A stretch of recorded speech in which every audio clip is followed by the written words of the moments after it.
আজকে এই ছবিটা নিয়ে একটা ভিডিও তৈরি করব আমি। গত ৩-৪ দিন ধরে সোশ্যাল মিডিয়ায় ছবিটা বহুল আকারে ঘুরছে এবং আমি স্যালিউট জানাবো সেই ক্রিয়েটরকে যিনি এই ছবিটা তৈরি করেছেন। একসঙ্গে এতজন মেগাস্টার শাকিব খান, এতগুলো চরিত্র তারা বসে মিটিং করছেন। এইভাবে আগে কখনো কেউ ভাবেনি বোধহয় যে এভাবে একটা ছবিকে প্রেজেন্ট করা যেতে পারে। এই ইউনিক চিন্তা ভাবনাটার জন্য প্রথমত স্যালুট। আমি বলে দিই, স্ক্রিন কথা পেজের তরফ থেকে এই ছবিটা আমাদের কাছে এসেছে, যেটা সোশ্যাল মিডিয়ায় নিমেষের মধ্যে ভাইরাল হয়েছে। স্বাভাবিক, এত ইউনিকনেস আছে না ব্যাপারটার মধ্যে। আমরা এখান থেকে আলোচনাটা করব কি? আমরা আলোচনাটা করব হচ্ছে প্রতিটা চরিত্রের সঙ্গে কথা বলছে এই ছবিতে, আমরা সেটাই দেখতে পাচ্ছি। আর আমরা যেটা লক্ষ্য করতে পারছি, প্রতিটি ডিফারেন্ট শাকিব খান।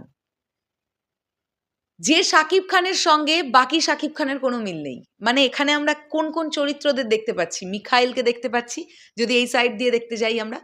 মিখাইলকে দেখা যাচ্ছে, তুফানকে দেখা যাচ্ছে, দুলু মিয়াকে দেখা যাচ্ছে, এদিকে প্রিয়তমার সুমনকে দেখা যাচ্ছে বৃদ্ধ লুকটাতে, আরিয়ান মির্জাকে দেখা যাচ্ছে বরবাদের ওই শেষ দিককার লুকটাতে, আর তার আগে আরিয়ান মির্জাকেই দেখা যাচ্ছে নর্মাল লুকটাতে।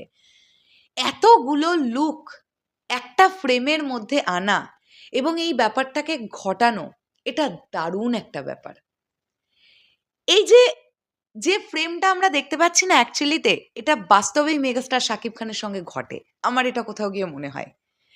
কারণ এখনো পর্যন্ত যতজন অভিনেতার সাক্ষাৎকার নেওয়ার সুযোগ পেয়েছি, বা অন ক্যামেরা হোক অফ ক্যামেরা হোক, তাদেরকে একটা কথা বলতে শুনেছি, যে প্রতিটা চরিত্র থেকে তারা কিছু না কিছু শিখতে এগোন। প্রতিটা চরিত্র থেকে কিছু না কিছু শেখার থাকে। আমার কোথাও গিয়ে মনে হয় বাস্তবে মেগাস্টার শাকিব খান, তিনি ওই চরিত্রগুলো নিয়ে কখনো না কখনো ভাবছেন ওই চরিত্রটার থেকে বেস্ট জিনিসটা কি, যেটা তিনি এগিয়ে নিয়ে যাচ্ছেন, তার সঙ্গে রাখছেন, পরবর্তী ছবিতে অ্যাপ্লাই করবেন বলে। হতে পারে সেই প্রসেসটা হয়তো অন্যরকম হবে, বাট অ্যাপ্লাই তিনি করবেন। এই ব্যাপারটা না আমার মনে হয় মেগাস্টার শাকিব খানের সঙ্গে এই প্রতিটা ক্যারেক্টারের আসলেই কথা চলে, তিনি ভাবেন এই ব্যাপারগুলো নিয়ে।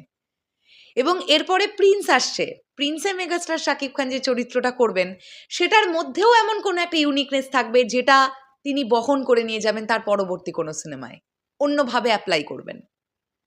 এত দারুণ না এই ব্যাপারটা? একটা ছবি কতটা ইমপ্রেসিভ হতে পারে, কতটা এফেক্টিভ হতে পারে, কতটা দারুণ হতে পারে, এই ছবিটা আমাদের কাছে সেটা প্রমাণ।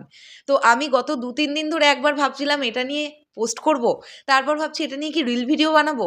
আমার ২-৩ দিন পরে এসে মনে হলো না, আমি এটা নিয়ে একটা ব্রড ভিডিও বানাই, কারণ ব্রড ভিডিও কেউ বানায়নি এই ছবিটা নিয়ে। এটা দারুণ একটা ব্যাপার। চলো শেষ করলাম ভিডিওটা, আসছি আবার খুব শিগগিরই নতুন কোনো ভিডিও নিয়ে। তোমাদের কাছে কেমন লেগেছে এই ছবিটা কমেন্ট করে জানিও। ইউনিক না ব্যাপারটা? টাটা।